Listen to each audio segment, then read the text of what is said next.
Welcome to everyone's favorite Tetsuya Nomura / Final Fantasy 15 podcast. This is episode 16 of that, where we're just going to talk about more about Final Fantasy 15 and how much we love those games and all of Nomura's hits. They're the best. I hate you. That's our real dumb April Fool's goof, or at least mine, that I hid from Ladyem. You gotta do something for April Fools, even though April Fools is like literally one of the worst holidays because it's completely stupid. Yeah, it's super stupid. Be nice to your friends today. Be nice to your friends. Don't listen to brands on Twitter or social media, whatever they post, because it's just gonna be BS. Let's be real. Yeah, anything game news, just ignore it. Man, we should have done an episode on like the real bad April Fools like jokes in the video game industry. There have been some real bad ones. There have been. Wow. Dang it. Well, anyways, this is episode 16 of the Seasonal Anime Checkup OVA. I'm Jared, joined by bedridden, very sick, and Ladyem, which it's going to progress into next week because we filmed that, or we recorded that one before we did this one.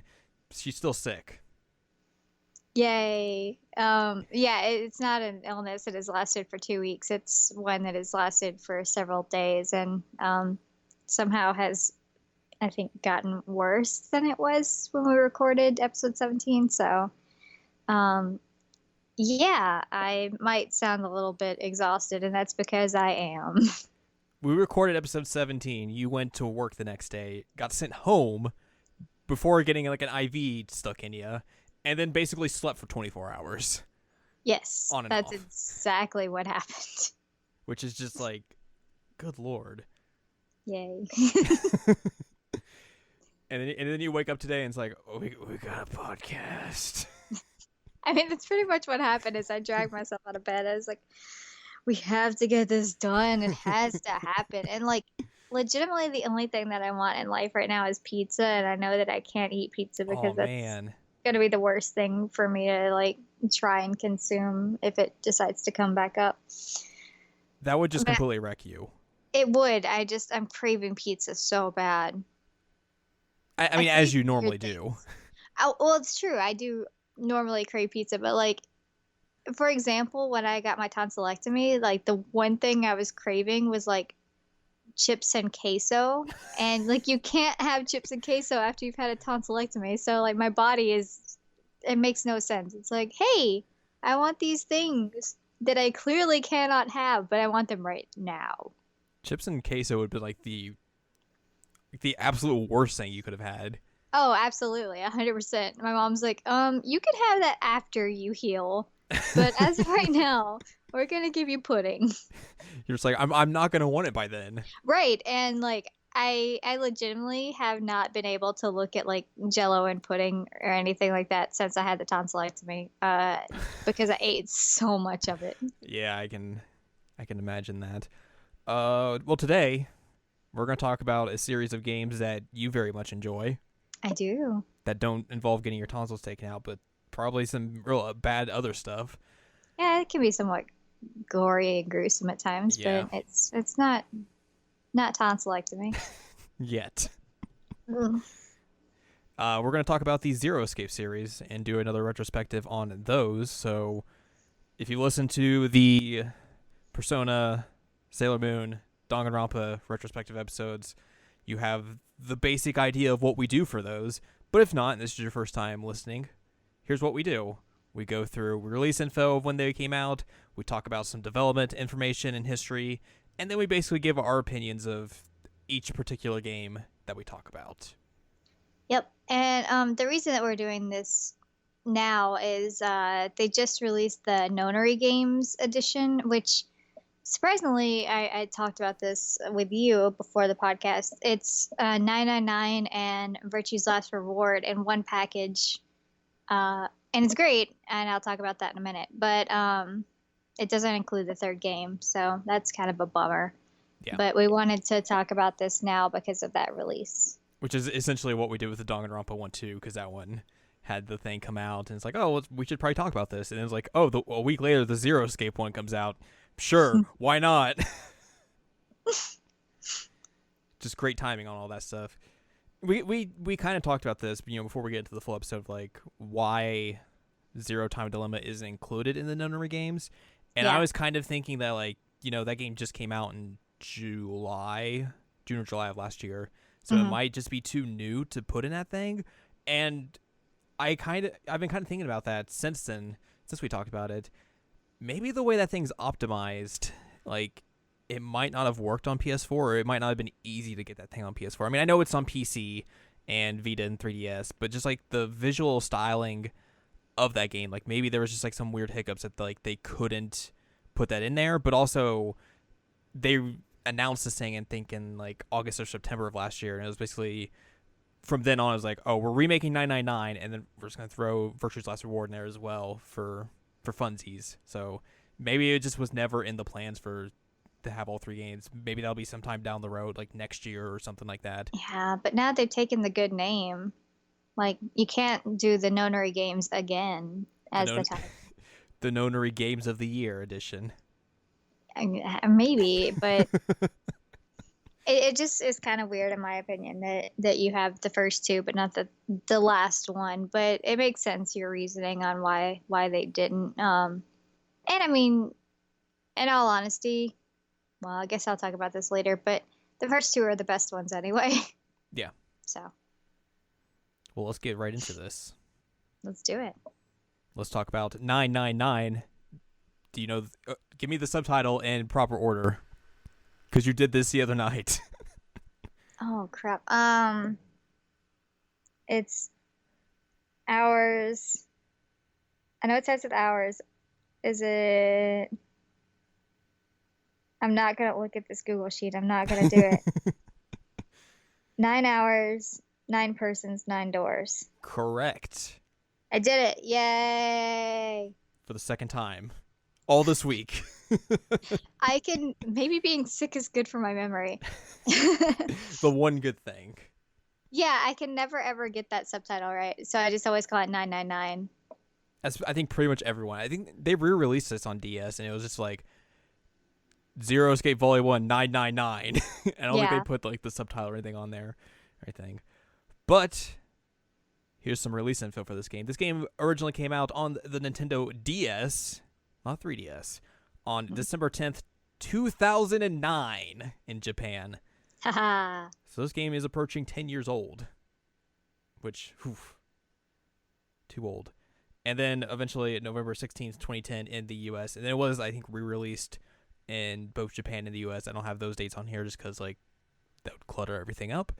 Mm-hmm. It came out on iOS for iPhones and iPads on May 29th, 2013 in Japan, and March 17th, 2014 in the US. And then PS4, Vita, and PC on March 24th, 2017 in the US, and eventually on April 13th, 2017 in Japan. Which, for clarification, I actually bought this game at release on the DS for the US version. So I had like the original box art and everything, which the original box art is not nearly as effective as the re-release box art that they had, the one that called it 999. Which is just like Zero, I think, on the cover. Zero, and then the hands reaching for each other. The first one had like all the people just on the cover, and I was like, oh, okay. It's kind of goofy looking. It is. But so I had the original version, and it was great. I'm telling you, it was kind of a mind-blowing game. So we kind of have like different experiences with how we play this game, because you played it on the DS originally. Mm-hmm. My first experience was the iOS version, which there's no a big puzzles. Yeah, the big difference is like they stripped out all the puzzles, and it's just it becomes a visual novel. I was trying to say virtual novel, which that's probably something completely different. Probably. Let's talk about some developmental information first. This interview is from somewhere, Silicon Era, because I grabbed a lot of questions from it. Yeah, you did. First question: what inspired the story of 999? And then the subtitle. And then all these answers are from Kotaro Uchikoshi, the director of the Zero Escape series and head writer and all that. He did all like pretty much the interviews. He did there's a question and answer thing on the 999 and Virtual Last Reward website that kind of goes into characters and all that sort of stuff. So I didn't grab like a bunch of stuff from that because there really wasn't a lot of development stuff in that.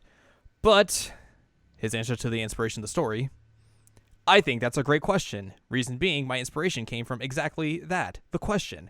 Where do mankind's inspirations come from? That question alone was the root inspiration to this title. It all started from there, and I started to read up on all sorts of documents. That's when I came across an English biochemist named Rupert Sheldrake, and I found out about his theory on the morphogenetic field. Why did glycerin start crystallizing all of a sudden? When you make rats clear a maze, why is that with each new generation, the clear time gets shorter? Why is it that as more people know an answer to a specific question, the chance of people knowing the answer goes up? Why is it when you were talking about a friend, you happen to get a phone call from the exact friend? Why is it that you're at a cafe talking about Paris Hilton, the person next to you happened to be talking about her as well? Rupert Sheldrake's theory gives us hints in order to answer these phenomena, and this theme became the main theme behind 999. It also shows you the age that he's actually referencing Paris Hilton at all. I think this interview was from it was like from a little bit after release, so maybe like 2011 or something like that. But yeah, also that's a very specific answer. Yeah, you kind of get from like his answers a lot of these, like he's way more enthusiastic about talking about his games than like Kadoka was with Danganronpa. Yep. Which we kind of talked about that off recording, but yeah, that was just a fun thing I noticed with like all these interviews I picked out. Yeah, he seems really enthusiastic, and I think that's really cool about him. But he really did a lot of research into like these wacky scientific ideas that he wanted to implement in his game, and you can clearly see that. Because, I mean, who the heck knows who Rupert Sheldrake would be? Yeah. Unless you're like a biochemist yourself, like probably not. Yeah, I mean, it's bizarre, but he really did put in a lot of research on just strange things that he throws in the games, and I think it's pretty cool. And he's clearly very, very passionate about this series, which I like a lot. He's also kind of less of a about it. There was something else another interview I found that I didn't put in here, but like he pretty much says like, you know, he battles like social anxiety, and he was talking about like how he never really wants to do interviews or go up and talk in front of people, but basically he just like he has to do that in order to like get people to talk about his games and all that sort of stuff. It's relatable. Next question. Compelling characters are key to driving a story-based game like 999. How did you design this group, and were there any characters or character types that didn't make the cut? Uchikoshi. Since the number 9 played a vital role in this storyline, I set my characters using the concept of enneagrams as a base to come up with my characters. I don't know if I'm pronouncing that right. Probably not. According to the Enneagram, that's ENNEAGRAM, of personalities, mankind can be classified into the following 9 groups. 1. The Reformer. 2. The Helper. 3. The Achiever. 4. The Individualist. 5. The Investigator. 6. The Loyalist. 7. The Enthusiast. 8. The Challenger. 9. The Peacemaker. If we accept this classification, then that means society consists of these 9 types of people, and the characters from 999 represents these groups. Then we can say that the interweaving relationships these characters have with one another can be a depiction of today's society. And here, I ask you, what type do you classify in? According to the test I took, I seem to be classified strongly into 4 and 5, which makes me an individualistic investigator? Makes me seem like a huh? Actually, let's back up. Chunsoft and 999's scenario writer are visual novel veterans. I think that might be a different question, but let's continue on. What elements do you need to make a compelling visual novel? A comfortable workplace, an environment where you can spend the night, skilled development staff, a nice project manager, a reasonable production budget, a reasonable development time, a place where you can smoke cigarettes, earplugs, a PC that won't break on you, and a calm wife that is always smiling. As long as you have those, you can make a compelling visual novel. However, for me, the last point I mentioned is the only thing that hasn't come true yet. Aww. Once again, with the way he talks about characters, very specific answer. Yes. Although I find it interesting that he has 9 as the peacemaker, because I'm thinking of the 9th man. I'm like, you're not really a peacemaker at all. So I wonder if like those are all just like he scrambles those up. don't know, because some of them actually somewhat fit. I mean, like clearly 5 fits perfectly. Or maybe he's just switching them up as well, like being like, hey, number 9 is Peacemaker. What if I was like, nah? The opposite of Peacemaker. Right. Yeah, I mean, because some of them really do fit, and then that one's just not. I don't know. It's an interesting idea that he's using these kind of like person archetypes as his character basis. You want to talk about some puzzles? Let's talk about some puzzles. It's a big part of the game, unless you're playing iOS. Yeah. 999 has puzzle elements too. Can you tell us about the puzzle making process? Uchikoshi. In the middle of the night, my daughter, who wasn't even a year old at the time, woke me up, so I gave her milk, changed her diaper, put her to sleep, and after sleeping for a couple of hours, I gave her some more milk and changed her diaper again.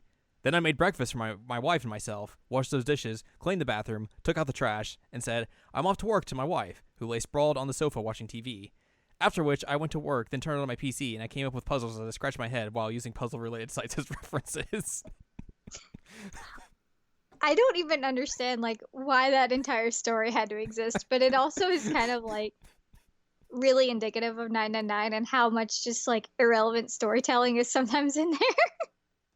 I mean, that's how you make puzzles, right? Apparently you just go about your daily life. Yeah, and then go on puzzle related sites as references. That's really funny. Let's see here. Can you tell us about the creation of the escape system? Why did you make these puzzles based on items? It's similar to what I said earlier, but the fact that you find something, combine it with another item, then using it for something else is linked to mankind's instinctive desires. That's why it's just simply fun. I have a daughter that's almost 2 years old, and whenever I ask her, can you go get me the little Red Riding Hood book? She wobbles over to the bookshelf and searches through all the books until she finds that one book. Once she finds it, she screams, "Found it! I found Riding Hood!" with the biggest smile. She hasn't mastered the combine and use factor, but the fact that she has discovered something gives her great happiness. Just like that, the 999 escape system was made to provide you that innate instinctive pleasure of, I found it! I wish for the users to experience that I found it pleasure by playing 999.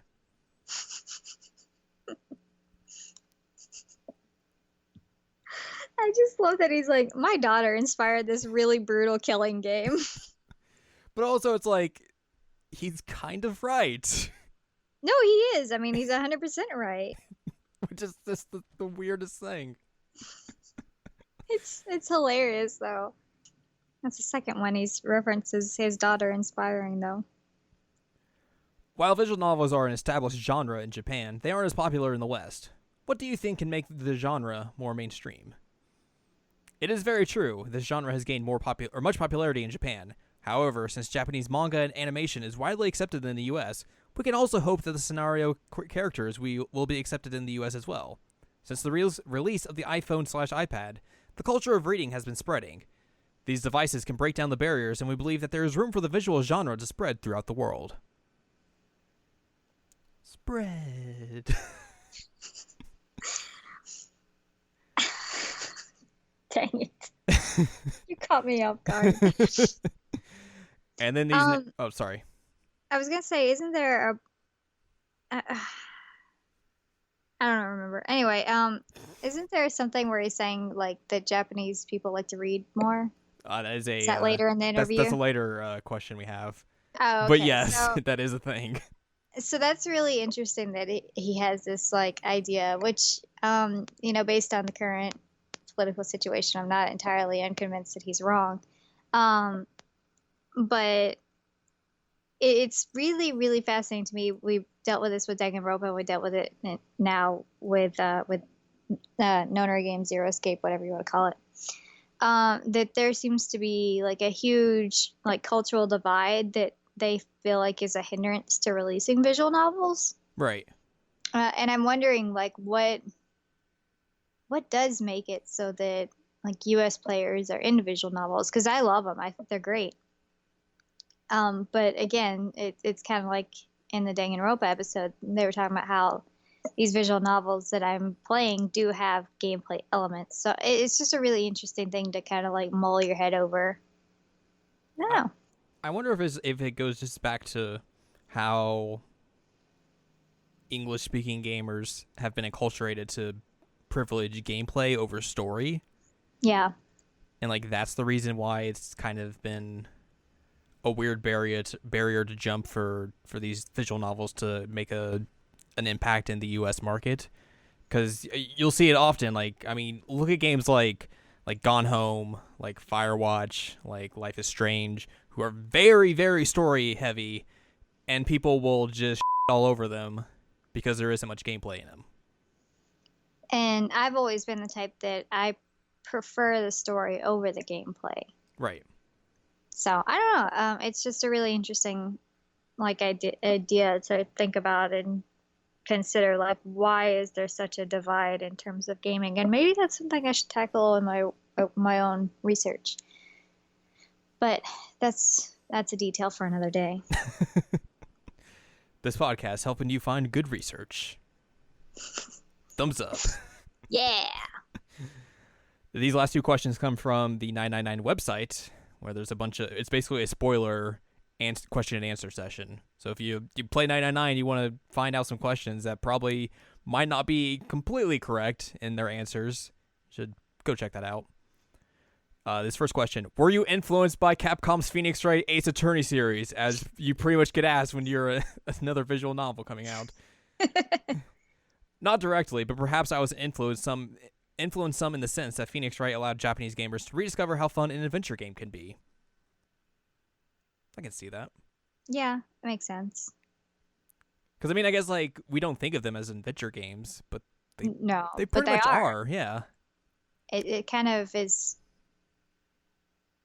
more in the sense of, like, the old school, like, PC adventure games that I used to play as a kid. Right. Totally fits. I put this last question in here just because of how, A, the iOS version is different, and then B, what we recently discovered about the 999 remake. What were your inspirations for the story? Would it have been possible to make the unique ending with a system other than the DS? This game was designed specifically for the DS because of its unique interface. The DS has a top screen and a bottom screen, and I thought to myself, what can I do that utilizes this unique setup? The result I came up with was 999's Twist. So no, it wouldn't have worked on any other platform. And then it works on other platforms, but I don't know. I'm still a little grumpy about how they handled it on the PS4, the Nonary Games version. So we should give context. Yes. Of what happens at the end of 999 on the DS version. Okay, so on the DS version, you are given the twist that you realize that one of the screens the entire time you've been playing has been childhood Akane giving the narration of what she's seeing, and the other screen is real-time Junpei and what he's going through, his actual, like, vocalization of narration. And what ends up happening is that Akane has been accessing the morphogenic field in order to solve the puzzle and save her life at the end of 999, because and the Nonary games that happened 9 years prior to the game, she is incinerated and dies. Thanks, Ace. And so she's able to access the field and access Junpei because, for one, he has feelings for her and an adoration of a sense, and so that continues, and she's able to kind of, like, mesh with him very well. And so he is able to solve the final puzzle and save her 9 years prior. But what happens is they make the twist very clear, like, one screen is him, one screen is her, and the final puzzle is a Sudoku game, which I'm terrible at, but it is. And it's upside down because of the whole screen twist and the sense that, like, this is the thing that Junpei is really having to do on his own. So he's able to solve it. He's able to save her. And, like, that's the big twist of the game, is that you've actually been seeing most of the narration through Akane as a 12-year-old girl from the past, which is really, really, it had a giant impact on me because I was not expecting it. And it made me rethink the entire game in that context. Like, once I got there, I was like, wait a minute. Like, this is intense.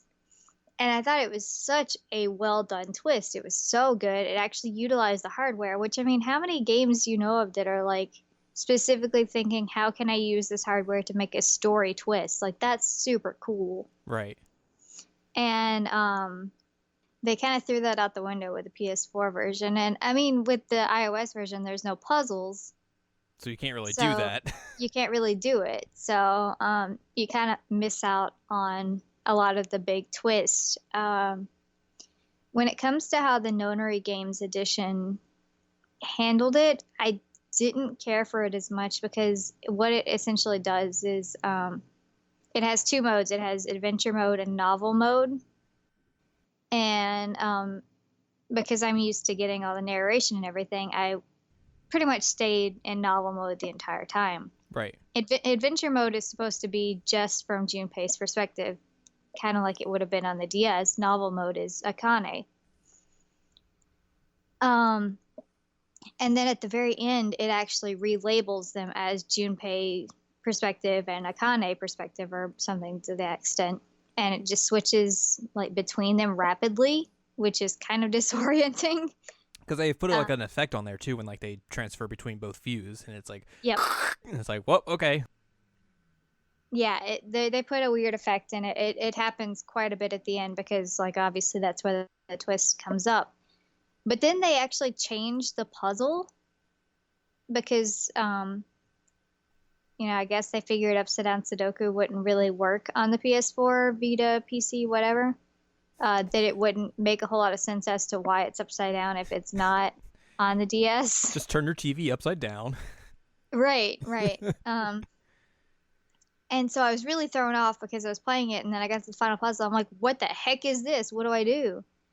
And then it's a stupid, stupid puzzle. It made me really mad, actually, when I solved it because it's frustrating. And I don't know, it just kind of lost some of the like shockingness of the twist on it. I don't want to say it cheapened it, but it didn't feel as impactful to me. Do you think there was a way they could have done it to make it similar, at least, to how impactful it was when you were playing the DS version, or was like putting this on a console or PC? Is there just like no way they can really do that, like recapture that magic? I don't know. I feel like that's the thing, is that because it was so designed with the DS hardware in mind, I feel like it's hard to translate that elsewhere. Does that make sense? Yeah.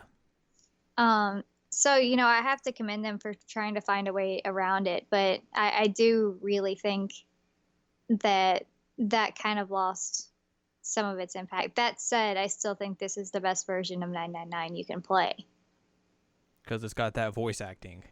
It does. So it's all HDified, which is nice. It adds in the sprites, which the iOS version did not have, and I really like the sprites. You showed me like a bit of it. I was like, that's some good sprite animation. And you were like, yeah, that was in the DS version. What are you talking about?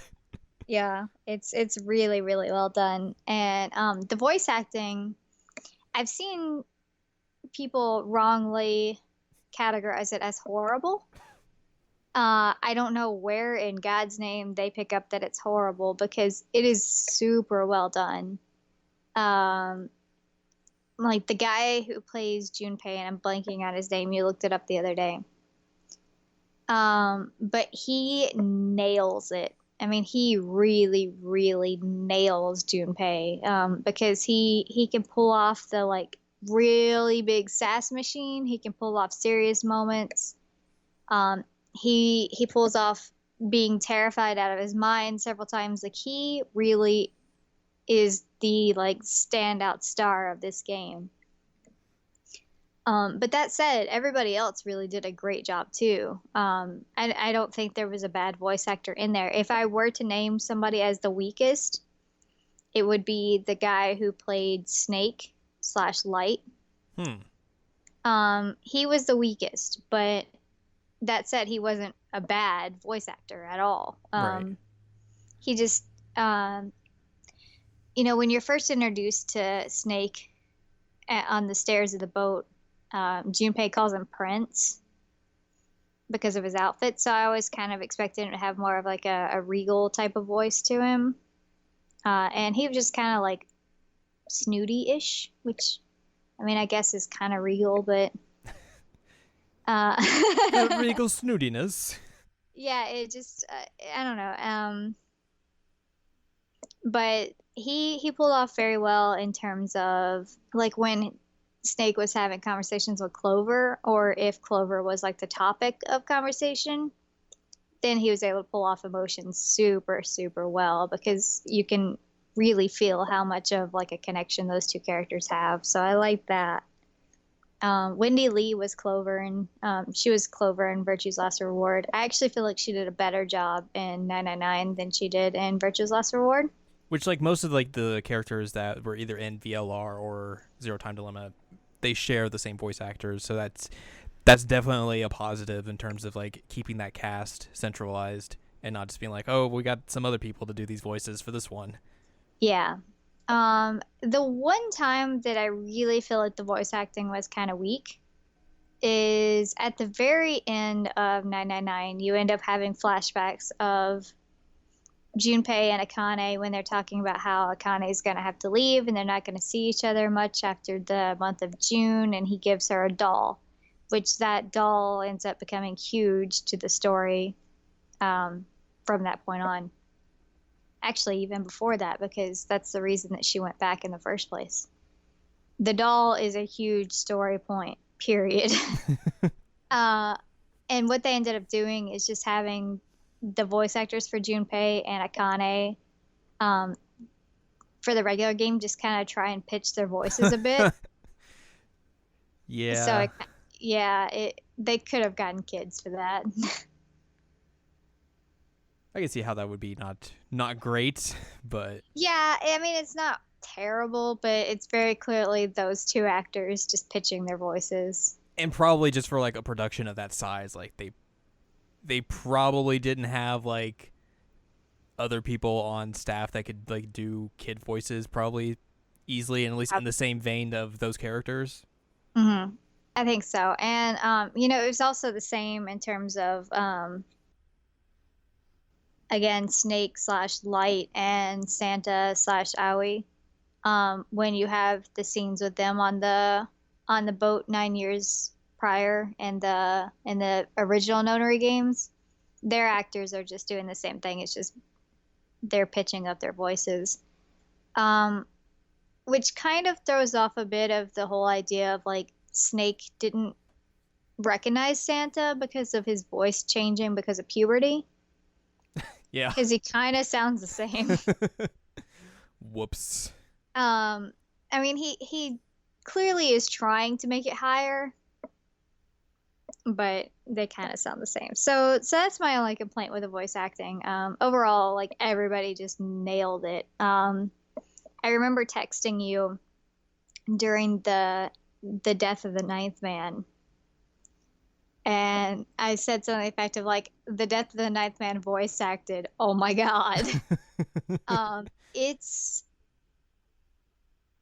bad. I mean, like his death is already really brutal, but like hearing him just like screaming beforehand is horrible. Like it really nails like how terrified this guy is, and it was bad. So it actually in some instances makes the game a lot stronger and a lot more like deaths are going to have a lot of impact when they're voice acted. Oh yeah, totally. But I think that it is not horrible, despite what the internet may tell you. But I also tend to think that most people consider anything that's not in Japanese horrible voice acting. So, you do you, but I will forever be on the defense squad of really good English voice actors, and these guys did a really good job. So, does it give you the option for both languages? Because I know it does. Okay, I was gonna say I know VLR. And I think Zero Time Dilemma does that. So that would have been a weird omission if it wasn't. No, it gives you the option for Japanese. I just always try to give the English voice actors a chance before I go to Japanese. Right. That's just how I've always been, and I don't think I'm going to do anything different. Because I've said it before and I'll say it again. English voice actors do not get nearly enough credit for what they do. It's a hard job and they really, really do a good job. You can rail on them all you want, I guess, but you're wrong. I've heard bad voice acting and this is not it. You can easily tell what bad voice acting is, and yeah, I think like you said, like from the little bits and pieces I heard from like what you showed me, like I like Junpei's voice actor in Zero Time Dilemma, and I like it sounds like he's doing as good or even better of a job in this. So it's like I don't see what is really bad about that.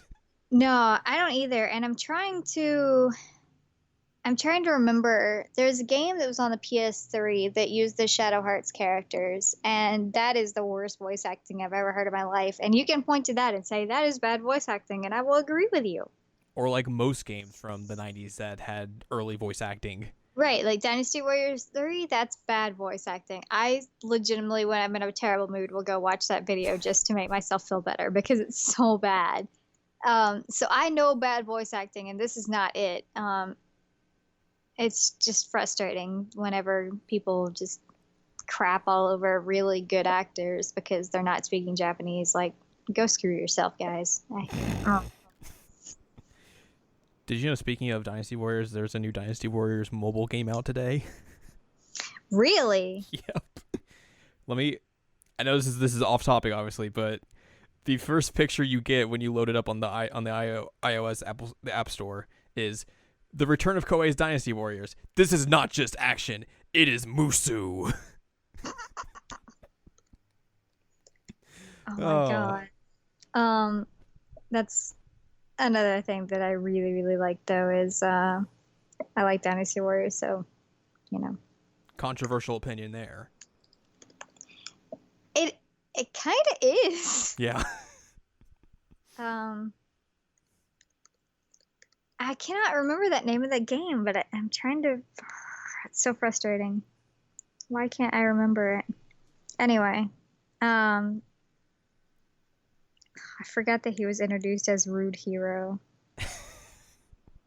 Anyway, I'm gonna move on. If anybody can remember the name of that game that had Shadow Hearts characters that was on the PS3 and had terrible voice acting, hit us up on our Twitter. Let me know, because my brain is not functional right now. So yeah, hit us up on @Anime Checkup. That's the Twitter account that I forgot to say in the intro. Whoops. Anyways, so like we like I said earlier, we have like different views of 999 because like this is your favorite out of all these. 100%, my absolute favorite. And for me, like I went to the iOS version, and like the way that thing goes, it's like you can kind of speed through that thing. Yep. And not having the puzzles doesn't allow you to really take the time to really have the interactions with those characters like the rest of the games has. So for me, like I remember like the basic outlines of the 999 plot, but pretty much other than that, it's like that's a game that happened. That's so upsetting. Yeah, that's the thing, is that you get a lot of characterization and a lot of like smaller plot points through the puzzles. And I actually really, really like all the characters in 999. I mean, Ace is a pretty good villain, although I've seen a lot of discourse, if you will, on how it was problematic that they used someone's disability as a way to make him into a villain. I'm like, I'm pretty sure Ace is just like a crappy person in general. I'm not sure that like he uses his disability as an excuse for why he did the things he did. But I think he was just a rich dude with a lot of extra time and a lot of extra money, and like was kind of a jerk. Totally think that can happen. It is. I mean, hey, look at our president. Shots fired. Ha!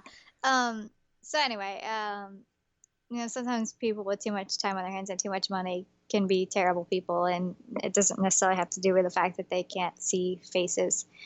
But I have seen that, and I can understand that's a pretty it's a pretty understandable critique that you could throw at this game is that they do kind of play up the disability as villain.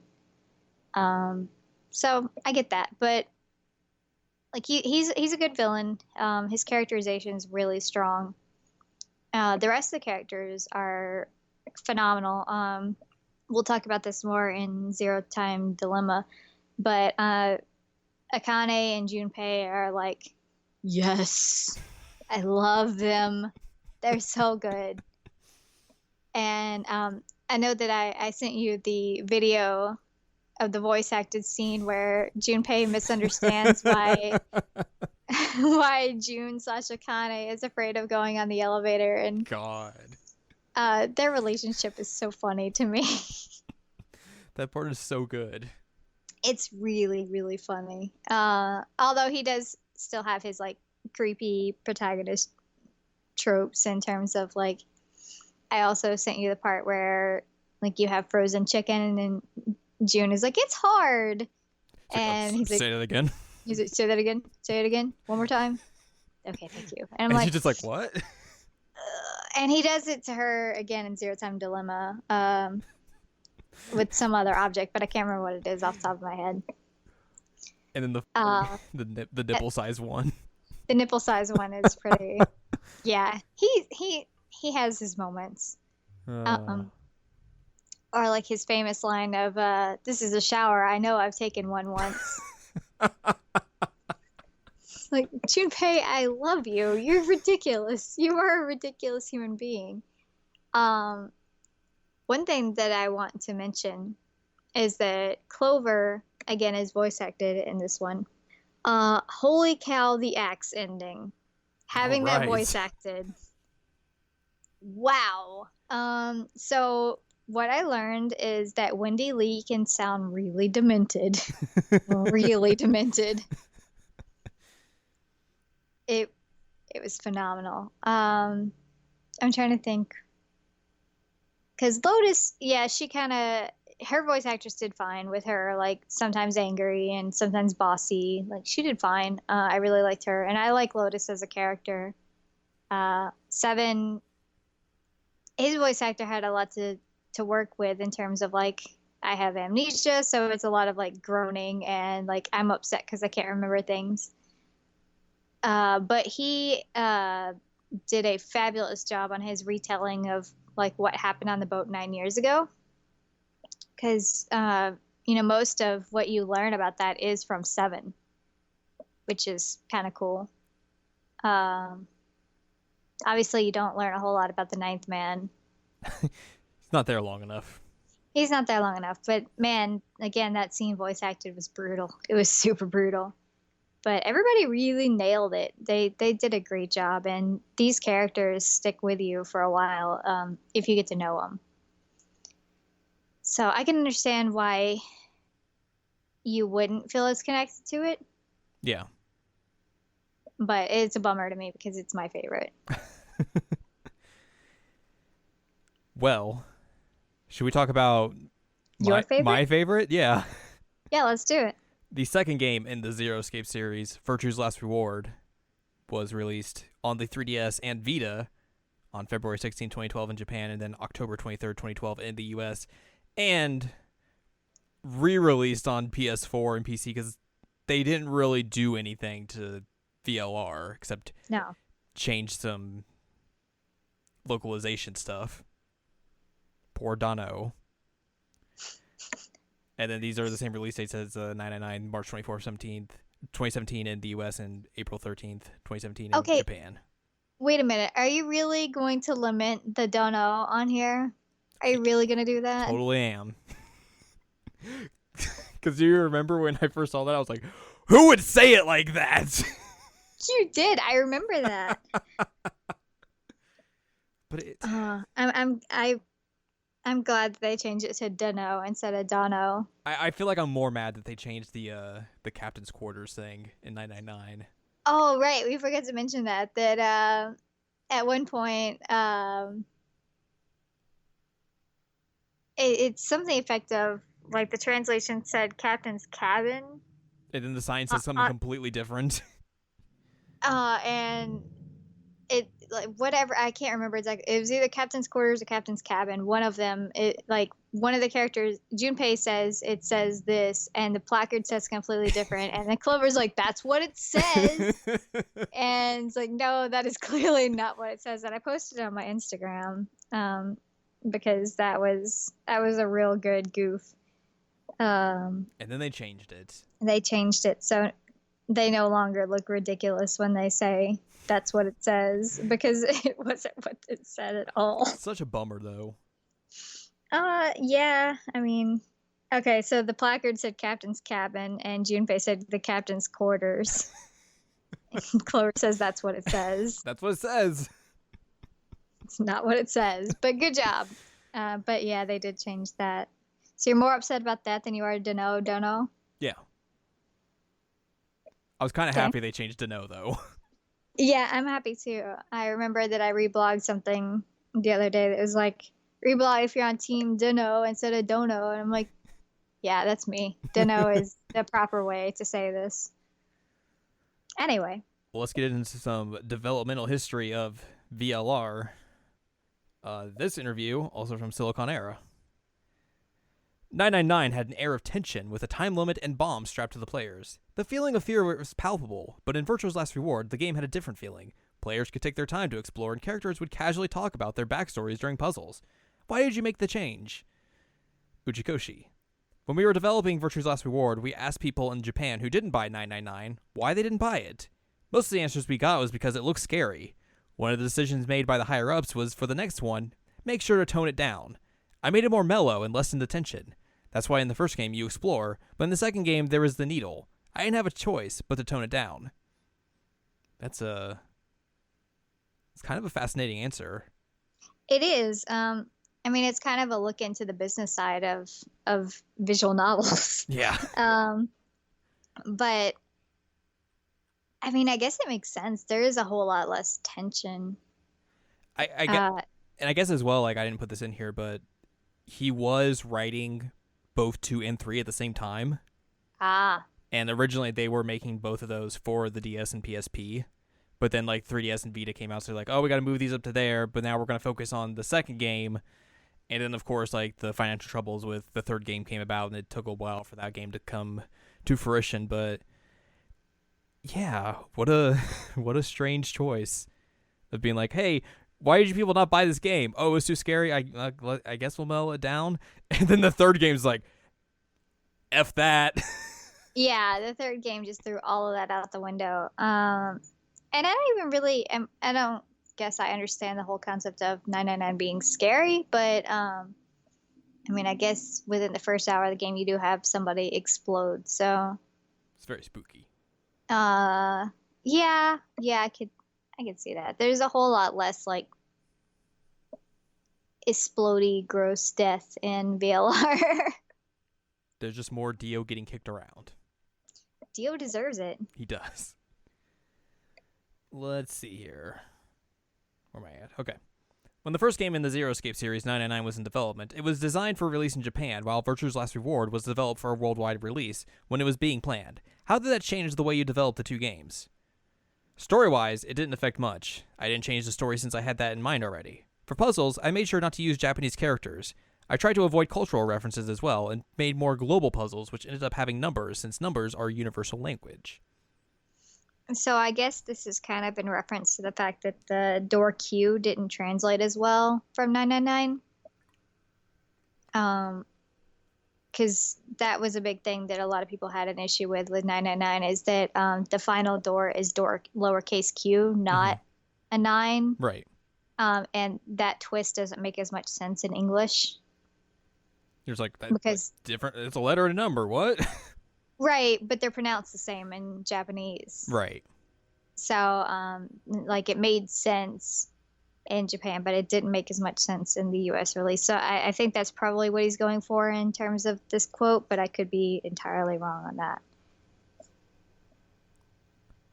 But I think it kind of makes sense. I mean, you have, like, references to, like, superheroes and things like that. So, yeah. I don't know.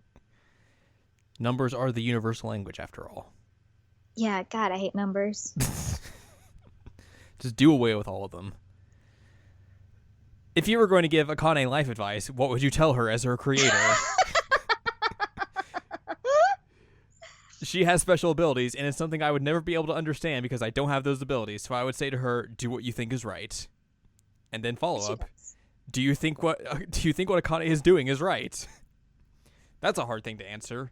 The way I wrote the story was for players to come up with their own conclusions, so I don't want to put my own opinion on that. I want players to decide whether she is good or bad. And then next up we have the interview from US Gamer. Which, first question, you mentioned earlier that visual novels aren't really that popular in Japan, but they have a core user base. It seems like I see a lot of visual novels published over here. Import release lists always have a lot of them. Can you talk more about their place in the industry here and what kind of role they have in Japanese gaming? That's a tough question. If you look at the subculture scene, it does seem like the weight of visual novels is pretty heavy. Some visual novels get turned into anime as well. And if you search on the internet, you see a lot of coverage of visual novels. So they do have a heavy weight in that subculture scene. A lot of core gamers are really into them, but people who buy Animal Crossing or get into Tomodachi Collection, among those kinds of people, the mainstream is not a popular genre. And then follow up, why do you think that kind of subculture has managed to thrive in Japan, whereas it sort of vanished in the 80s in America? Once text adventures became graphical adventures, Western developers stopped making games built around text.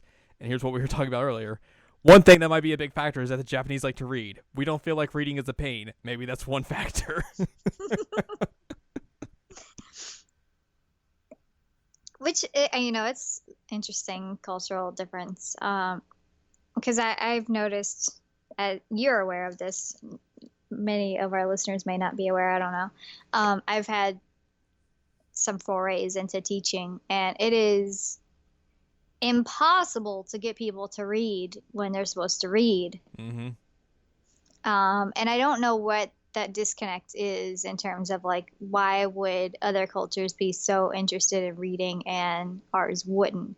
And I don't know how to answer that, but I can definitely say that it can be so impossible to even get like 18-year-old kids to read a single page of text.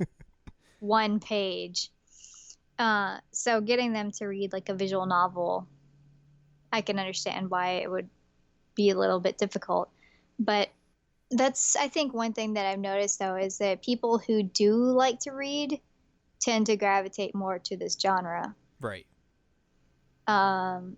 So, I don't know. It's kind of strange, and it's I don't know if there's something in terms of, like, the educational system that makes reading, like, thrive in Japan that we are lacking, but our educational system is also kind of crap. So, I think as well that it is like it's more of a bigger form of media over there because like look at like there's so many like different subsets of like if something has like an anime or a game, like there'll be like oh, this will get a manga adaptation, and that manga is like a big form of media over there. Light novels are also like a big thing where like sometimes that's like a source material for a game or a manga or an anime, and those are still thriving in Japan compared to like over here. It's like, I mean, books are still popular, but if you compare that to how high schoolers or junior high kids look at it, like there's like, oh, I don't want to read, reading's dumb, which like you said, I think like that's more of a testament to how our educational system is kind of hot garbage in a variety of ways. Like I'm an English major, so I have to read a lot.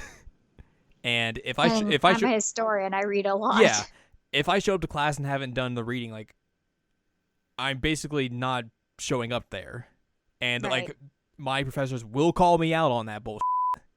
So like you have to kind of get that ingrained into you that like, oh, I need to be on top of this and commit time to it, which for I don't know, other majors that might not be the case, or just like the mindset of other people that just might not be the case. Yeah, it's strange because, I used to teach an intro history course, and you would have people that are from like math fields, science fields, and they're like, I don't want to have to read this book that's 100 pages. And I'm like, too bad, you're going to be tested on it. So you either read it and you do fine, or you don't read it and you fail. Like, it's not an optional thing. And I don't understand like that disconnect of like when did reading become like not fun? Right. But I guess at the same time that's completely unrelated to video games.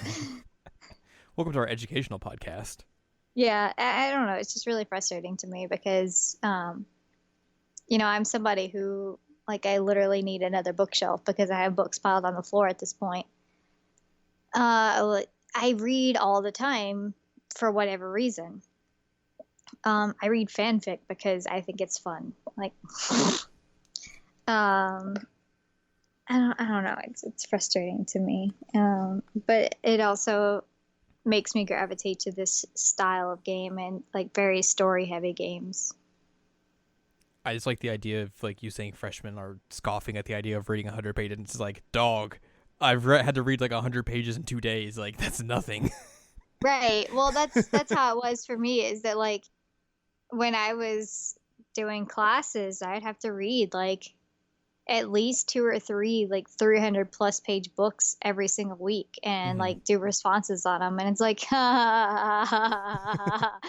you can't read a page, bro, come on. It's frustrating, so frustrating. But also, I grew up playing a lot of the like adventure games, and they did have like text based. I don't know. I just remember like Monkey Island being a big thing for me as a kid, and while it wasn't like hugely text heavy, like it was still pretty text heavy. And then I grew up with like Final Fantasy games when they were good. Um, Dunka Nomura moment of the week. I don't know. I don't know where that is, but anyway, let's talk about some VLR instead of lamenting the fact that children don't read anymore. Flar. Blar. So like, Sounds like puking. the puke moment of the week. So like you got me into playing these games, but I owned VLR way before knowing you. Because when I got my Vita, obviously I got that to play Persona 4 Golden. But like I looked up, I was like, okay, so what are other good games for this system? And one of them that kept popping up was Virtue's Last Reward. So I was like, okay, this seems like pretty cool. I'll get this. Obviously, didn't get that far into it, just because it's a puzzle game, and you know my penchant for puzzles. Fantastic, fantastic, Adam. Excuse me. And like, it was definitely one of those games though that I wanted to play and get through. So like there was a point in time where I was like I had a walkthrough up and I was gonna do the puzzles that way, and then just got sidetracked and that kind of fell off the wayside. But then finally getting to play through this game, I was like, okay, I understand now why this game is real good and like why people would have recommended it so much as like a game you should get for this system. Cause this game's real good. It's great. It really is. And like we were saying with like how my experience with 999 was a little different and how I didn't have those puzzles, like having that lengthy experience with VLR compared to 999, like I definitely got a lot more out of those characters than I did with the characters out of 999 because I had spent so much more time playing VLR than I Right. did 999. So, I mean, you get to know the characters through puzzles in a lot of senses. So I think one of my favorite parts of this game is a lot of the interactions during the puzzles with Phi and Sigma. Mm-hmm. Easily the best two characters. Well, yeah, but like they're just sassy towards each other, and I think it's really funny. So you get a really cool dynamic between the two through like just trying to figure out the puzzle because you'll select an item and get like dialogue on it, and sometimes like she'll straight up call you an idiot or something. It's good. Real friendly girl. I like Phi. I like Phi quite a bit. I feel like if I were ever in like a 999 game, I'd be like Phi. Just sassy to everyone and then kicking Just people. sassy to everybody. I mean, if I could drop kick people, I would do it. Just gotta get on something high and just jump at them. Also, first. make sure that you have less gravity before you do so. True. But you also get backstory on like in the end of 999, you meet Alice, and there's like this whole thing about like, is she the Egyptian all ice type thing? But it's like, no, you actually meet Alice, who has her weird like boob necklace thing. I still haven't figured out how that thing stays on. It's like glued on there or something. You have a Tenmyoji, who ends up being a giant twist. Yeah, which I don't think I saw coming. I didn't the first time that I played it. And as somebody who did play 999 first, there was like I didn't pick up any hints. Because they Uh, never. I mean, obviously, spoilers. It's Junpei. it's Junpei. They never tell you his last name in the first game, do they? Nope, they never do. So that's because obviously he goes by Tenmyoji now because that's his last name, and therein lies the twist. Which, man, that first time when like you find out he has that picture of Akane, I was just like, what the f***? Why does he have that? Yeah, it's shocking when he first pulls out that picture, and like there's a question why he has it, and then like the one of the passcodes is Jumpy Doll. I'm like, oh my god. It was a good twist, and especially because you find out like he's dedicated his entire life to looking for Akane, and he also adopted Quark. Just adopted a kid on the side. The child with the snacks on his head. the like the missile launchers on his head. Yeah, but it turns out that he just keeps snacks in there. I mean, that's a great idea. Let's be real. It is, but I'm just saying that like somebody asked, I cannot say his name. You say it for me. Uchikoshi. There you go. They asked him like, what does Quark keep on his hat, and he's informed that it was snacks. It's like the food version of the hard hat with the two like beer cozies and the straw coming down. It is, but they hit you with some really intense feelings with Quark and Tenmyoji, because you realize how much that he cares about him. Like with the root beer ending, where he like buys Quark a root beer that's like extremely hard to find, and like he ends up getting sick like trying to find him in the rain and everything. It's like, oh, but it also like really fits Junpei's character. Yeah, like he is very determined and very caring and very I guess resilient, but he just never stops trying to find people that he cares about. He's loyal to a fault. He is. And a lot of that comes to a head, like, there's some confusion when he talks to Clover, because, like, Clover's like, who the heck are you? And then he uses some kind of, like, 909 gibberish on her, and she's like, oh, you're Junpei. I understand now. Which, obviously, she's not going to know, because she looks pretty much, like, just ripped right out of 999, and he's, like, in his 70s. Yeah, I think she's, like, a year older, maybe. Yeah. But they froze her in time. Which the story of VLR kind of goes like just everywhere, where it's like twists on top of twists on top of twists, and just like it goes to the moon. Yeah, literally. It goes to the moon and to the future. Yep. It just goes like 99 has like, you would say it's like a pretty simple story, kind of straightforward.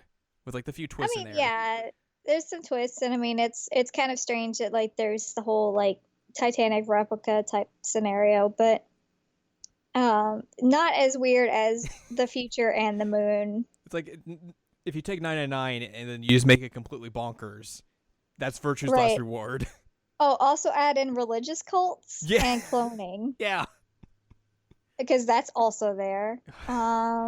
And shifting your consciousness from the future to the past so you can take over your body. Yeah, and giant robot men that are not actually robot men. That ride little amusement park rides. Oh my god, that's the creepiest part of the entire game. And a talking rabbit, because you gotta have a mascot character. Right. So Zero the Third is a little animatronic rabbit.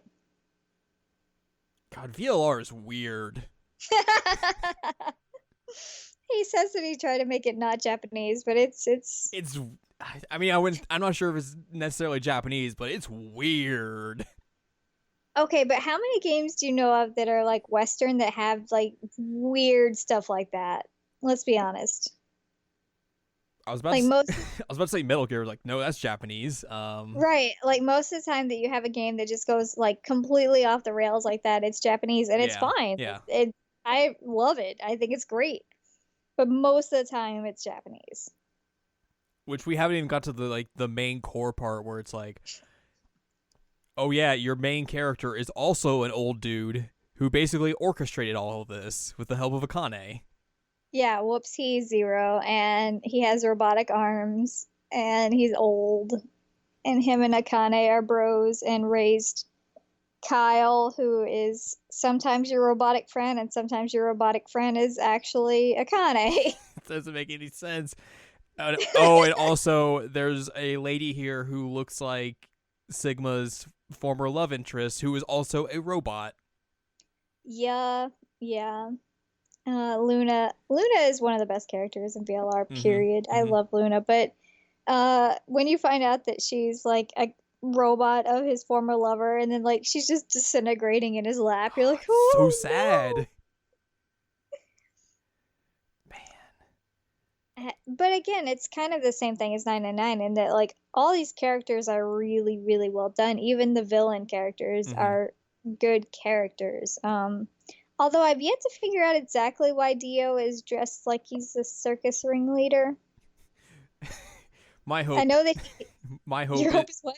my hope is that it's just like a very slight nod to Dio from JoJo God. by just dressing him up real wacky like. Well, I mean, he says at one point like he's a ringleader of a circus, but like clearly that's not true. No.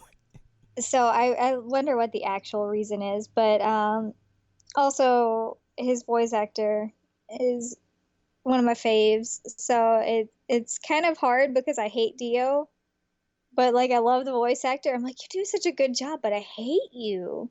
Yeah, I that hate you so much. VLR has some like top-notch voice acting. Like Troy Baker's in it before he got real big and stopped doing anime games. Yep. And then like obviously Liam O'Brien does Dio. Like there's some good stuff in this video game. Yeah, Wendy Lee is Clover. Mm-hmm. Which I guess people wouldn't know Wendy Lee as much as they would know Liam O'Brien and Troy Baker, but that's beside the point. Right. And one thing that I like about these games is that there's always the question of like, is what they're doing morally right? Because, in the first game, there's the whole question of, they kidnap these people, they set them up in this really life or death situation in order to save Akane, Mm-hmm. who was a 12-year-old girl who burned to death because of a crappy situation. Is it morally okay? And then VLR takes it even further in terms of like morality and like is what they did a good situation? Because again, people are like dying and having to shift consciousness and time travel and all that nonsense, like trying to save the world. Yeah, so like they're basically trying to stop the release of Radical 6. Yep. Okay. They're trying to stop the religious cult and stop the release of Radical 6, which basically formed the apocalypse on Earth. Which eventually you go back to that to the past where like Akane's like group hangs out and it's like normal kind of 20s Akane and like everything's just like real bad, real rotten. Yep. That's like the end of the game, isn't it? Because that's like Yep. that sets up for ZTD where it's like you find because Akane has Sigma and Phi then, and Sigma's like got his robot arms. He's like ah.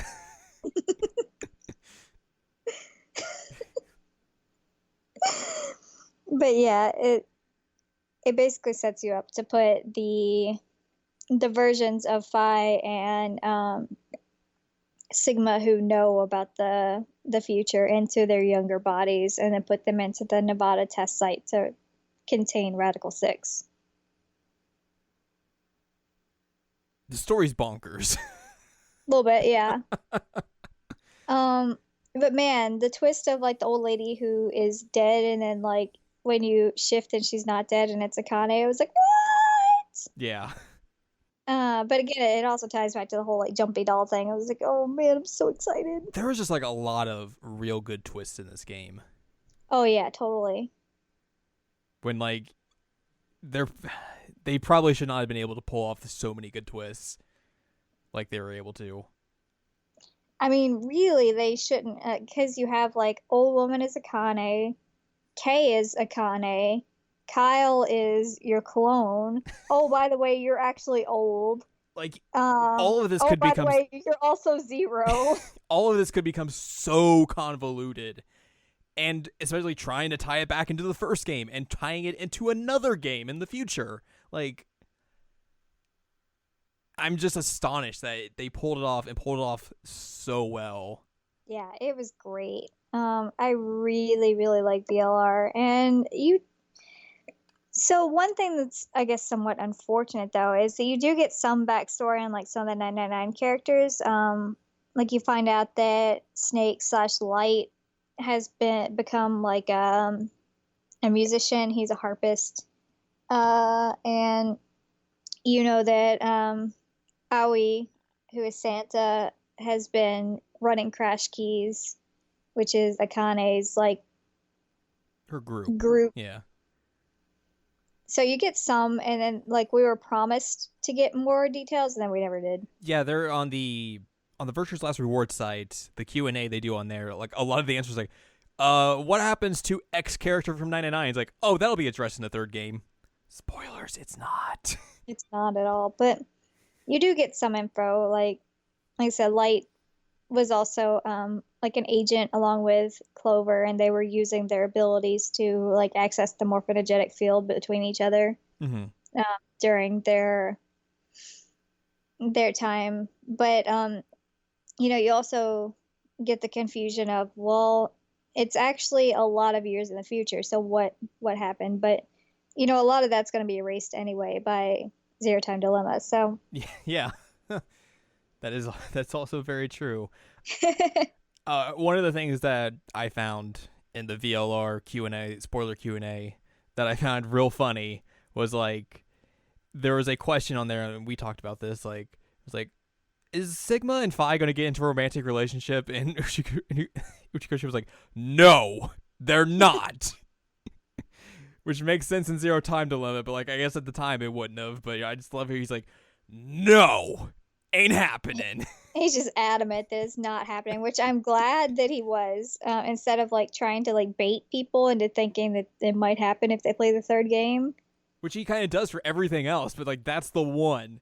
He's like, No, nope, not even having this conversation. thank God.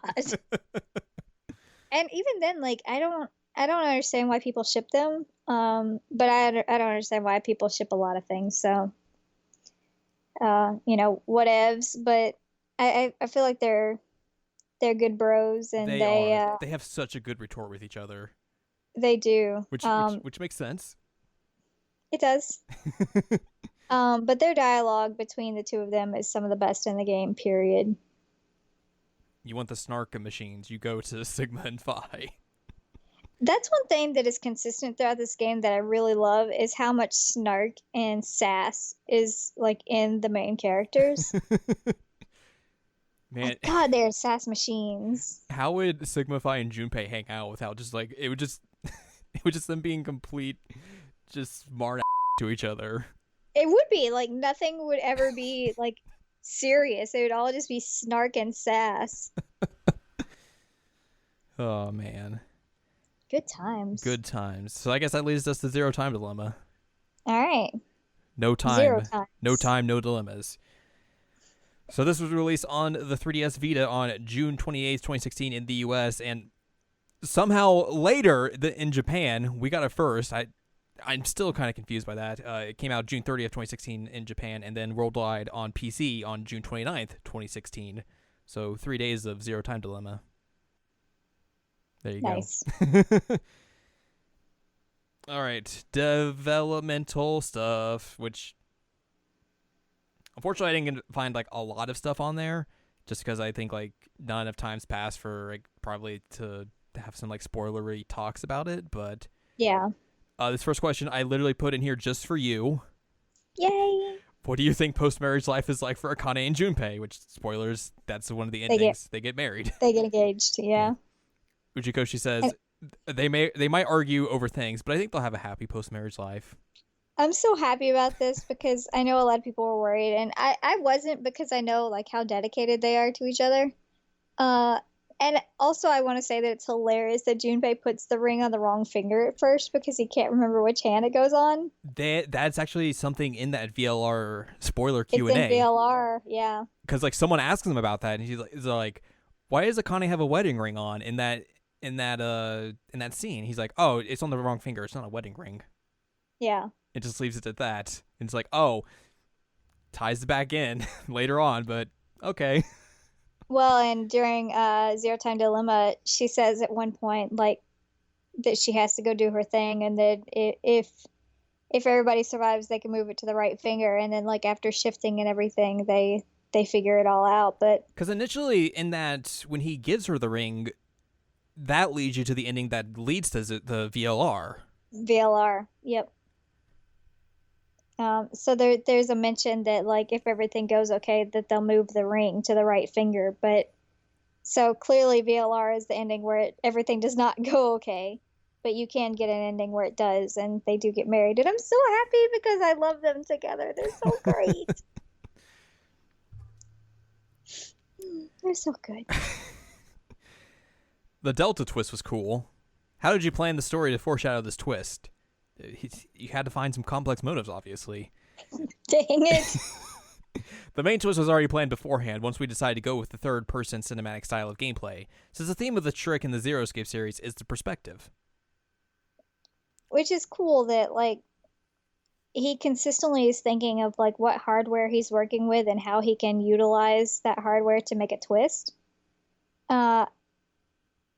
And he's thinking of like gameplay as a twist, and I like that a lot because this is another one that I didn't see coming when it happened. Right, yeah, totally.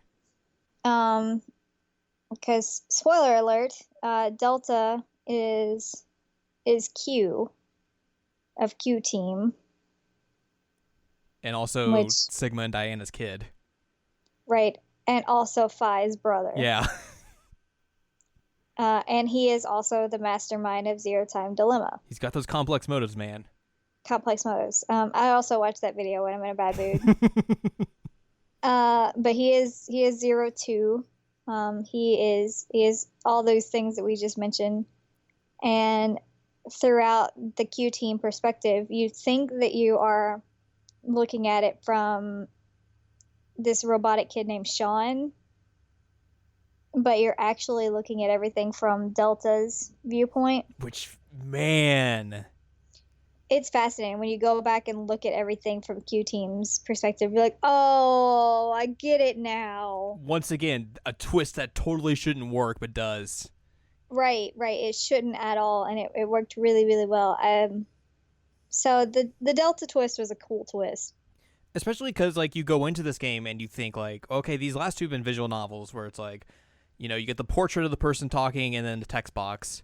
And then this just completely abandons that. And it's like every cutscene is like an actual cinematic cutscene, which that would be way more work, obviously, than making a visual novel because you have to actually direct where the camera's going to be, how these models are going to move, and all that. Mm-hmm. But, man, it makes that twist work so well. It really does. And I think just in general, like a lot of like making a game just around cutscenes, it worked way better than it should have. That should be the Zero Escape motto. It worked better than it should have. I completely agree, and I think that a lot of people were concerned at the shift and style, but I feel like they did it extremely well. I know that personally, like the ending, like the full ending could have been done a little bit better, but overall the game itself and all the twists and all the storytelling perspectives were phenomenal. Mm-hmm. I was very impressed. So, yeah, I think that really should be the motto of this is like, this shouldn't work. Why is it working? Holy cow, this is amazing. And three games in, and it's all still working. It's amazing. Yeah. Let's see here. Next question. Also, one thing I noticed in ZTD is if Q team is killed off, there are more situations where chance affects story branches. Was this part of Delta's scheming to force other characters to shift and affect the timeline? The answer for this question is yes and no. Since Delta was a mind hacker, and not a shifter, he was able to know the histories and alternative timelines by looking through the mind of shifters. So the tree diagram of the timelines in ZTD already existed, and he simply followed the diagram. That leads to the questions of who then created the diagram, which is a complicated subject and also a paradox. So what he just said is, I don't know. Yeah. Yeah, complex motives. Mind hack. God. We all know the real character of this game, like the best character, is the dog. Yep. Absolutely. Dog for best dog. Great. Final question. What is best dog? It's dog. What would your first choice be for the final decision? Would you shift or not? Which this is the very final decision in the end of the game. I think I would. However, this would mean there is a possibility that my life can suddenly be taken over by myself in a different timeline. If I thought about making the shift, this would mean that my alternate timeline self would also decide to shift as well. Imagine a different timeline where humankind is facing extinction and a machine that allowed people to shift was created. This could mean that they might take over their bodies in this timeline. Taking that into consideration, shifting can potentially be something really terrifying. I don't even think it's potentially. Like, they address it through the game that, like, they're going to shift into these bodies, and the ones that are there are essentially doomed to die. Yeah, which there are quite a few moments where, like, that literally happens. Yeah, it's messed up. So, for context, the final decision of the game is that you're given the characters where they have to shift into their other bodies, and you're going to doom those versions of yourself to death in order to basically, like, save everybody and save the world. So you have this really complicated situation where you're thinking of, like, do we sacrifice our own selves essentially in order to make this work? And they choose to do so. So, I mean, you're kind of inadvertently killing yourself in a different timeline. Yeah. Which I'm thinking specifically of, like, the is it the moment when Carlos and Junpei are shielding Akane from, like, the turrets? Yeah. Ooh, that one's brutal. And, like, that's a moment where they also shift. Like, they're like, we're gonna shield her, but then we're gonna shift as well. Yeah, it's brutal.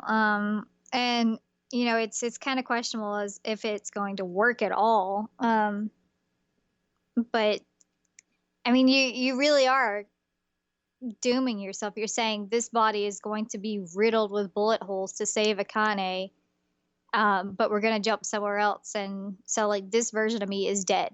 Period. Yeah. So it's again, it's bringing up the whole concept of, like, morality and, like, who gets to decide this kind of thing, and it's real messed up. Yeah. And it is a whole lot of consistent ideas of, like, who gets to decide the fate of the world, because this is bigger than just the 9 people who are in the room. One of the weird things about, or I guess kind of the cool things about this game is that it splits up the game into 3 different teams. Yes. And that led to us having, like, our own separate, like, oh, we're going to follow this team specifically because we like these people. So you were a C team. You were a big fan of C team, who is Junpei, Akane, and new character Carlos. Yep. Well, I like Carlos. He was a good dude. He was a good dude. He screws up a few times, but he has good intentions. He does, but he does have good intentions. Like, coming in all, like, firefighter bro, like, yeah, I'm going to save you guys. I love him. He's good. He's good people. I was more in the line of D team, which was Sigma Phi and new character Diana. Well, new in quotations. Yeah. Diana, obviously the model for Luna. Yep. But this time she's actually alive and everything. She's actually alive at a person. Yeah. And God, the really dumb and complicated way Sigma and Diana have kids. It's so goofy. You mean in the pod? Yeah. And then, oh, we're going to send our kid back like 100 years or something. Both of the kids. Yeah, okay. That they do send their children back in time. Because like when they have that and they do go through like that portion of the timeline or whatever, like I think they're the only two ones left alive at that point. They are. Yeah. Them and I think the dog, but they may have ended up. I don't want to know what happened to the dog in that timeline. Poor Gab. Gab was great, but I don't want to know what happened to Gab in that timeline because it's probably not good. But it also explains the age difference in Phi and Delta. Yeah. But yeah, they're sent back in time to a time when it's supposed to be nice and pleasant, and nobody's gonna die, and Sigma and Diana basically starve to death. People die in real bad ways in this game. They really do. Like, there's the acid rain one, which... Yeah. Oh, buddy! Ooh, that one's rough. And then, like, whenever you see, like, the results of the acid rain, like, you just see, like, piles of goo of human bodies. You're like, oh. Ugh. And then there's the chainsaw. That's a pretty brutal ending. Which that entire time through the puzzle, they're like, oh, look, it's a model body part. I'm like, I don't think that's a model. Yeah. That's not a good... Which, yeah, we should definitely say that, like, Zero Time Dilemma is the goriest, I think, out of any of these games. Oh, 100%, it's the goriest. So that whole, like, people didn't buy 999 because it was scary, like, Zero Time Dilemma is like, F you guys, we're going to make this super gory and brutal, and they did. I want to say this game got, like, the worst rating you can get in the Japanese games. Wow. I might be wrong. You do literally have a character who's a serial killer who steals people's hearts. And they show that at one point? They do. So I think maybe that's fitting. No, I think it got D. I think they were originally trying to get the Z rating, which is like the worst rating you can get for in terms of like violence and all that sort of stuff, but D is still pretty much like I think their mature rating in Japan. Yeah, and it got mature here, which they all did, but this one most deservedly so. Right. I'm trying to think, like, there's a shotgun, there's the chainsaw, there's the acid rain, there's being murdered by a serial killer. Isn't there one where what's his name? Eric goes all crazy? He has a shotgun. Is there one where he shoots everyone with a shotgun? Yeah. Okay. Which I guess we should talk about Eric for a second. He's kind of like your generic regular guy. Turns out he's real messed up too. Yeah. He's your like, I'm just a guy in a polo and I work at an ice cream shop and I'm in love with this girl. And then it turns out that like he has some real messed up family problems. Like I think one of is it his dad who kills his brother, and then he's supposed to like put his brother's body in the water, and so he has an issue with like cold. Yeah. And then he ends up, dating a literal serial killer. So, whoops. And she takes his heart out at one point. Good job, buddy. Yeah. Whoops. Maybe. But he kind of becomes unhinged multiple times throughout the different timelines. Like, he probably becomes unhinged more than anybody. I like how Wikipedia classifies him as an ice cream shop clerk who cracks under pressure easy. That's an understatement. Although, like, Akane loses it at one point too. Well, that's during bad. That's during like the chainsaw one. Yeah, but I'm saying like she straight up. Whoa. Don't let her cover herself in blood. No. But again, like she really cared about Junpei. Yeah. And I guess it should be mentioned that every once in a while there's some really awkward bits of voice acting in this one. It's not perfect, but it's also not horrible.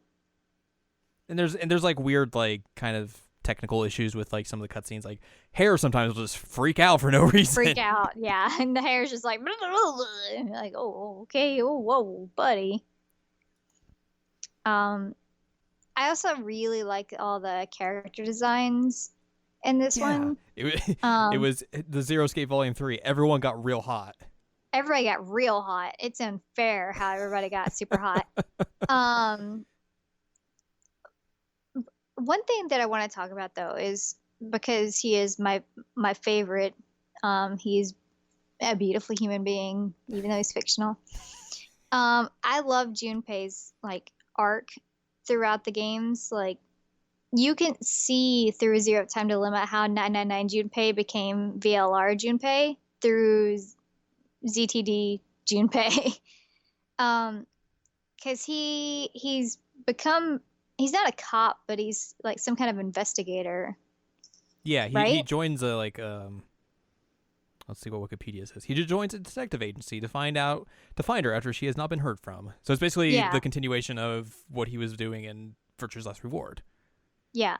So he's seen a lot of stuff. And so while he's still quite sassy, it's like a hardened sassy. It's a hardened sassy, and he's a lot less likely to like crack jokes and try and make things lighthearted and everything because he's frustrated and he's been through some stuff, and so he becomes kind of I don't want to say like a grimdark character because he's not at all. Mm-hmm.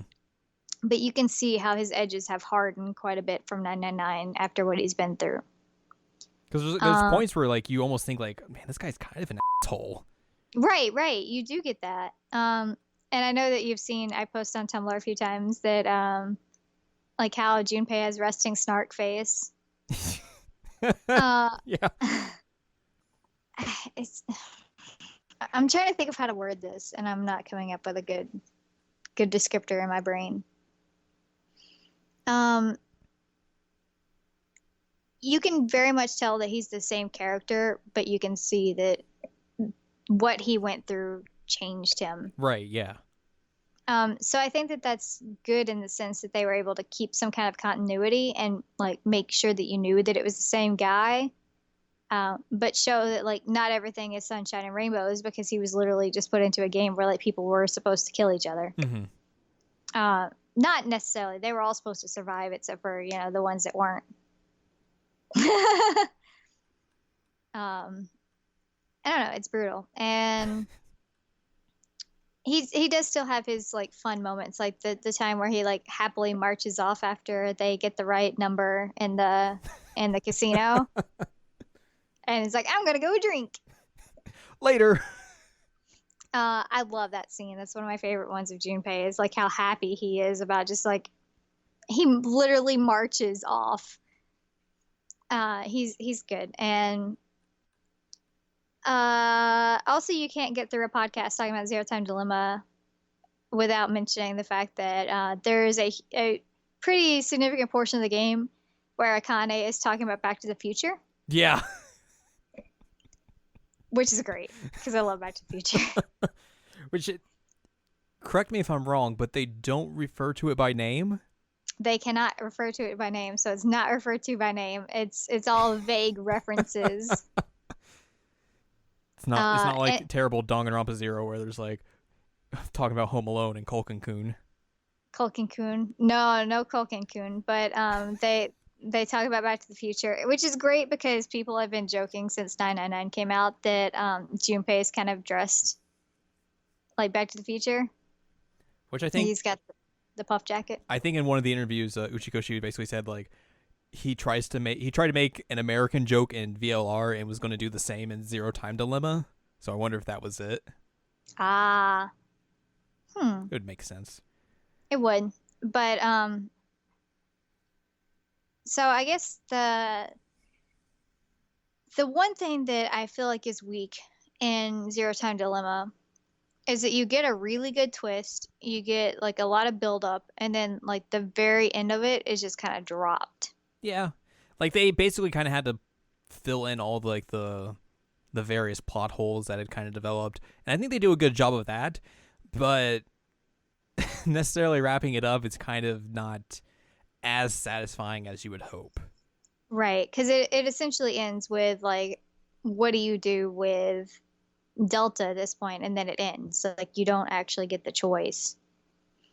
Um, and then you get like post game like novel bits, Yeah. but uh, they weren't really they weren't really good for me. And one of them would even undo a lot of the events of the entirety of the series, which is kind of frustrating that they would try and come up with that as like one of the like endings, the one for Q Team. Mm-hmm. Because they're like, well, we're gonna try and reform her from being a serial killer, and maybe we can try and figure out a way that she can go back and not start this. And it's like, no, her starting it is what made everything happen, literally. And then it's like, oh, we're going to break her out of jail. Yeah, that's a terrible idea. So don't do that. But the rest of them were like getting ready for the wedding and Fi adopting herself. yeah, fight. Which is real dumb. Oh my God. I just want these characters to be happy. That's really all I want. Which I guess you get yours at least. yeah. I get my marriage. I'm kind of bummed that like Sigma and Phi and Diana don't get more closure. Yeah. Because they really don't get as much closure. Real big bummer about that. So that would have been great because you do have, quite a bit of development towards them, and it's kind of a bummer that like you see how it all happens, but you don't see like if they get some kind of like happy ending or like what kind of situation they end up with, realizing like, oh, we have an adult daughter who's like maybe 2 years younger than us. Like, what do you do with that? Just hang out. Yeah, I mean, like, time to be bros. How do you explain to people, like, yeah, this is my kid? Like, it's our cousin. What? Right. Like, so I feel like I got a good ending and you didn't really get as good of an ending. So that was kind of a bummer. Can we just headcanon that C Team and D Team all just hang out at Junpei and Akane's wedding? That's the extended version of that ending. Yes. And I feel like Phi would just give Carlos shit constantly, and I think that would be great. And also, I hope Carlos' sister is okay. And I don't remember if there was any kind of closure on that, but it's been like almost a year since I played it. So him and his weird sister complex. Yeah, well, I mean, we also played Persona 4, so that's true. Games with sister complexes are pretty normal for us. I know we did kind of talk about this briefly. You said there was kind of some weird stuff with the voice acting, but the voice acting in this game's pretty good. And yeah, also, for the most part, it's really good. Also, it has a real good cast. Like, they get Matt Mercer to replace Troy Baker, which obviously that's what you do. Right, that's what you do. That's what you do. He nailed it. Keith Silverstein's Eric. Nice. Which, yeah. I didn't realize that. That's amazing. I didn't realize it either. Then I was like, remember, I was like, oh, that makes sense. Karen Strassman reprises Phi, which obviously is real good. Yeah. The Junpei and Akane voices are real good. Diana, pretty much everyone in this game is real good. Right. They did a great job. Like I said, there are a couple lines that are awkward, but for the most part, they did a really, really good job, and I was quite impressed with it. Especially because, it was like way more voice acted than anything had been previously in terms of a Zero Escape game. Right. Which you had to with the way that they were presenting the game. It was good. It was very, very good. I like the voice acting for the most part. It's still a miracle that game came out. Yeah, it is, and I'm sad that it had so many issues coming out. But what can you do? We got it at least. I love Matt Mercer. What a good dude. He is a good dude. But one thing that should be mentioned is that you end up still getting a lot of really goofy Sigma moments, which is happy, like him putting a bucket on his head. And talking about cats.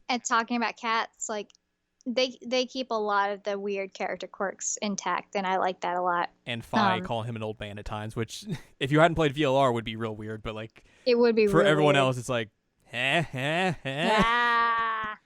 Also, well, and it's even funnier because like people sometimes call their dad old man, and she doesn't realize it. Like that's what she's doing.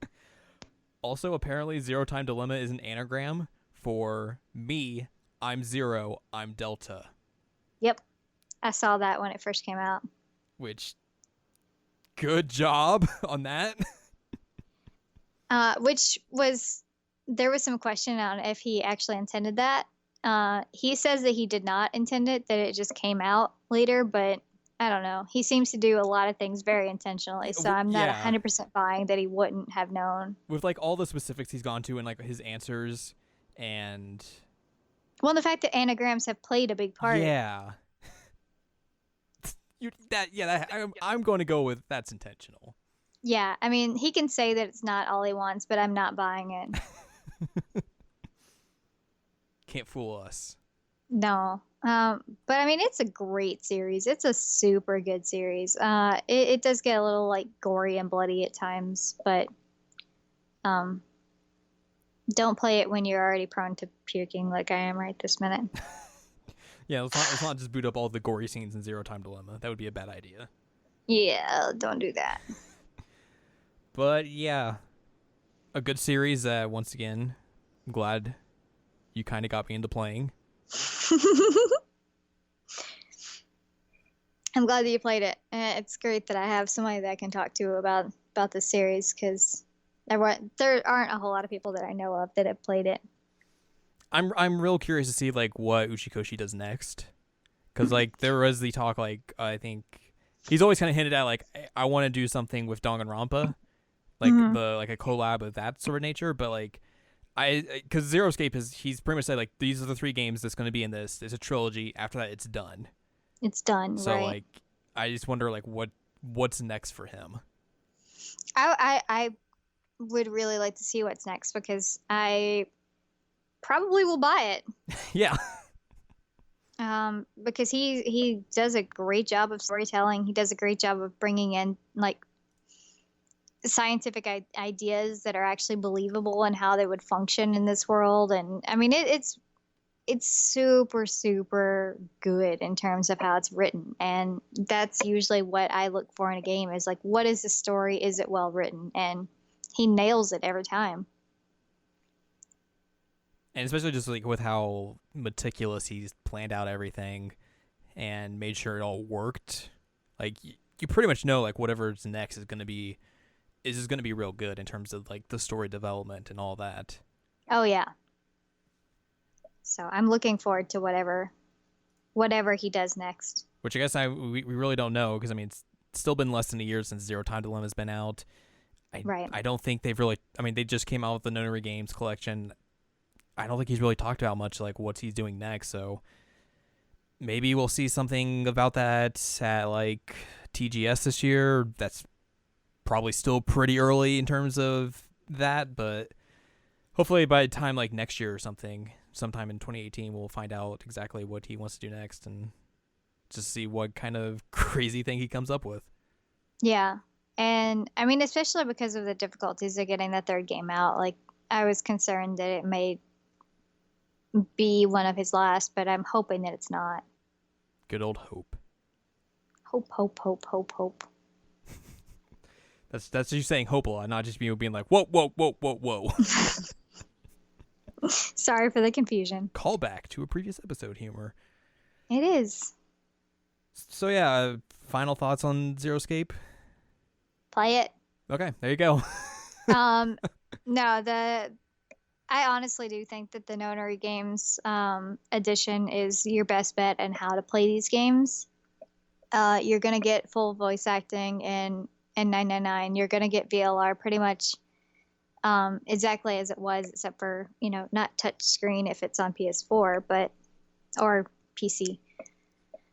But it works really well. The stories are still great. The art is beautiful. It's a good way to get those games. And then obviously Zero Time Dilemma you'll have to buy separately, but I would say the A plus you should definitely do so. Great stories, great characters, great music. The music is really good at like nailing emotional and stressful points. What else? If you like puzzle games, this is your jam. There's a lot of puzzles for you. There's a lot of puzzles. There's a lot of good ones. Some of them, like once you solve it, you're like, oh my god, that I feel like a genius. So, there's that. I don't know what else. There's a difference between the nonary games on PS4 and Vita. Like there's a $10 difference if that makes any difference to you. All right. Because 50 on PS4, 40 on Vita. I played it on PS4.